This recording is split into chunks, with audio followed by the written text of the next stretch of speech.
Hey guys, this video is for Cycle 1, Week 2 of what I did in the classroom to present the memory work, but stay tuned because at the end of the video I'm going to tell you how our community does art and science. So I'm just going to jump right in. The first thing I do with my students is timeline, and I do bring in the timeline cards and show them the cards. So one of the first ways they are hearing it first, since you want to hit everything about 7 times, okay? Is I show the timeline cards to all the students, and I just have them lined up like kind of shoulder to shoulder, and I was able to, instead of show each one, because they're small guys, so I was able to just show them the card one at a time and tell them what it was and put it down and so on. So we went through all of the cards, and then soon after that we just jump in and do the hand motions. So show them the hand motions, start with the first one, start with the second motion, and the best way to kind of help them, instead of going through all 7, because if you're, I have the youngest class in our group, okay, so instead of, and this would work for the older kids too, so pardon me there, it's good for everyone. Start with hand motion number 1, and then go to hand motion 2, and then spiral back to motion 1 and motion 2. Now motion 3, spiral back. Start with motion 1, 2, and 3, and 4, and keep spiraling around. And the cool thing about that, by the time you get back to the end one, you've gone through it 7 times. So, and then just adjust how they're doing. You know, if you need to run through it a couple times from beginning to the end after you present it, do it. But, you know, time is of the essence, so you got to keep rolling. So after timeline, I jumped into math. And for math, you know, a lot of us already have the numbers pre-written on a board that we brought from home, and they're kind of scrunched together. So my idea for presenting on week 2 was I have a nice large chalkboard or dry erase marker. Dry erase board would work the same, but I wrote the numbers larger so that they're not condensed together, so to help the little ones with those number identifications and things like that. So what I did, so I said it out loud, the numbers to them from my small board, and then went to that big board and wrote them nice and large. And then I had a pointer with a funny little hand on it, and I played the CD, and then I pointed to each number as the song was playing, and that's how we sang it. And they just really thought that was fun. I was so proud of them. They still stayed sitting still, and even though they thought it was really silly. So that's how I presented math. I just kept going through that way. So just erased it and then went to the 4s and wrote that nice and large. So I thought that went really well. Moving on to history. You know, they understood the format, because this one is just a part 2 from week 1. So and it went great. I just tell it to them, and then I sing it. But you know, they're familiar with the tune from last week, so we jumped in and started singing it together. And this one goes pretty fast, so sing it, sang it, and going through this, you can hit 7 times with this one, no problem. Now, if you have an older group, what you could do is, after you've sang it a couple times, is your dry erase marker, just go up there and erase it. That way they'll have to now remember it as you sing through. And if they're really doing well, keep erasing. The older ones, you can definitely do that. I have the 4-year-olds, so I'm not erasing. They don't read yet, I don't have any in my class that read.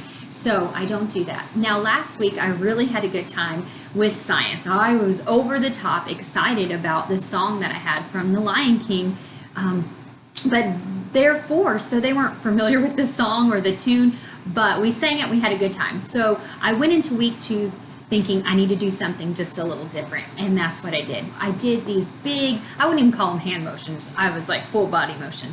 So for the Kingdom of Living Things, we did Animalia, and we did like a lion, you know, and they really thought this was great. And then for Planti, I had them crunch down like in a squatted position, and they had their arms wrapped around their legs, and then they grew up great big and tall and stretched out their arms, and they said Planti. And then I had them crunch down again and make a little mushroom top for fungi. And then while they were still squatted down, for Protista, we just were this little tiny ball, and we were kind of doing a motion for waves or water. And then for Archaea, we're squatted down still, and I just had them cover their eyes and say, Archaea.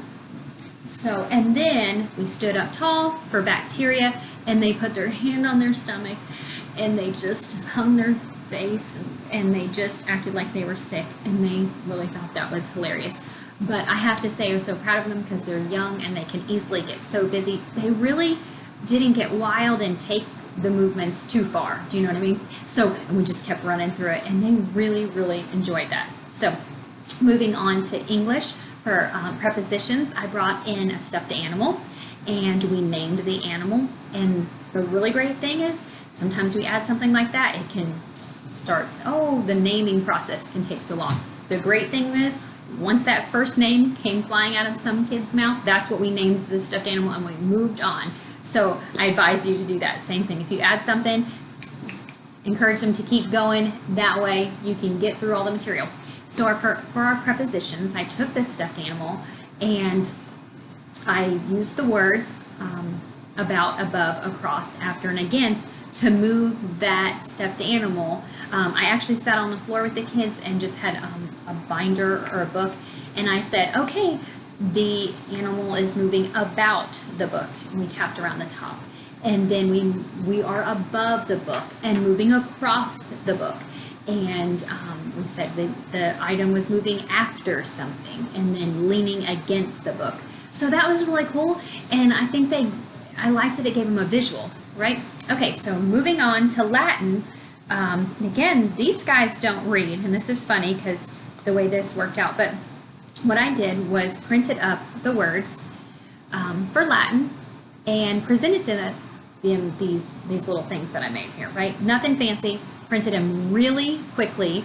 I used the kind of font where they would all fit on one sheet, and I just cut them out, nothing fancy, and this is ordinary construction paper. So I advise you to do that. Pick something, do it fast, and move on. Okay, so what I did was I paired up the colors. So blue and yellow and red. And when I laid it in front of them, is so funny because they kind of just looked at me like, is she serious? And they didn't catch on right away that they were color coded. So that's okay, but what we did, we all sat on the floor together, and as we paired them, we said the words out loud, and I thought that was really awesome. Now, for an older age group of classes, I made this set for home for my son. He's 8, so I just picked all the same color. That way, there's no making it easy for him. But in the classroom, if you want to make them even a little bit larger, you could put one column already pasted up around the room, and then have the other set free so that they can go around and match them to the item on the wall. But we use these at home to review, and this went over really great. So there you have it. So, and then for geography, last week, again, week 1, I was super excited and want to do all the things, and I brought in little graham crackers to replicate like a little primitive raft, and they didn't think it was that exciting like I did. So this week I was like, well, let's not do that. Plus they didn't even eat all the snack, and I thought they would. Okay, this week I just went to Google and put fish and clip art, and I printed a couple of these little cute guys. Nothing fancy, black and white, didn't even have to use color ink, and then I cut them out. And the reason I did that was because 4 out of the 5 items from last week were water, and this week too. So I just thought this was a great way that the kids could move around a little fish, and that's what we did. Okay, so there, memory work's done. And for art, what our community does, our director has supplied us with these really great books for art. So right before we go into the art project and actually how to do whatever it is that we're working on, she gave us some books. So last week we worked with the book, The Dot, and it was so perfectly paired with doing the presentation with oils from last week.